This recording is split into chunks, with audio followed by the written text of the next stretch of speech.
প্রবাস জীবনের সবথেকে বড় স্বপ্ন থাকে বাড়ি, আর সেটা যদি হয় বিদেশের মাটিতে, তাহলে স্বপ্ন যেন ডানা পায়।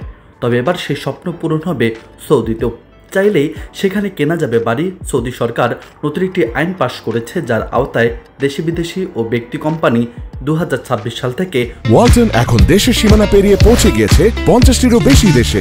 ওয়ালটন, ঘরে ঘরে বিশ্বজুড়ে সৌদির নির্দিষ্ট অঞ্চলে সম্পত্তি কিনতে পারবে। এই সিদ্ধান্ত ভিশন 2030-এর অংশ, যার লক্ষ্য দেশটিতে বৈচিত্র্যময় ও বিনিয়োগ বান্ধব অর্থনীতিতে রূপান্তর করা।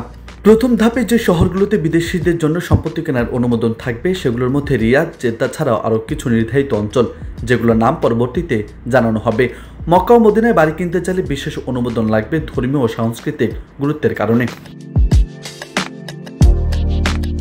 2026 সালে জানুয়ারি থেকে নতুন আইন কার্যকর হবে। এর আগে ইস্তিতা নামের একটি ওয়েবসাইট আগামী 180 দিনের মধ্যে নিয়ম নীতি ও অনুমোদিত এলাকার প্রাথমিক তালিকা প্রকাশ করবে এবং জনমত নেওয়া হবে। বিদেশি ব্যক্তি ও কোম্পানি জমি বাড়ি কিনতে পারবে। বিদেশি বিনিয়োগকারীরা যারা বাণিজ্যিক বা আবাসিক প্রকল্পের বিনিয়োগে আগ্রহী, বিদেশি বিনিয়োগ হিসেবে আকর্ষিত, রিয়াদ, জেদ্দা ও নিয়ম প্রজেক্টে সহায়তা, আবাসন ও বাণিজ্যিক ভবনের সরবরাহ বাড়ানো, সৌদি নাগরিকদের স্বার্থ রক্ষা, মধ্যপ্রাচ্যে নতুন বিনিয়োগ কেন্দ্র গড়ে তোলা। বিশেষজ্ঞদের মতে দুবাই, আবুধাবি ও দোহা যেমন বিদেশি বিনিয়োগকারীদের আকৃষ্ট করছে, তেমনি রিয়াদ ও জেদ্দা হতে পারে মধ্যপ্রাচ্যের পরবর্তী বিনিয়োগ হটস্পট। নিউজ ডেস্ক, বার্তা 24।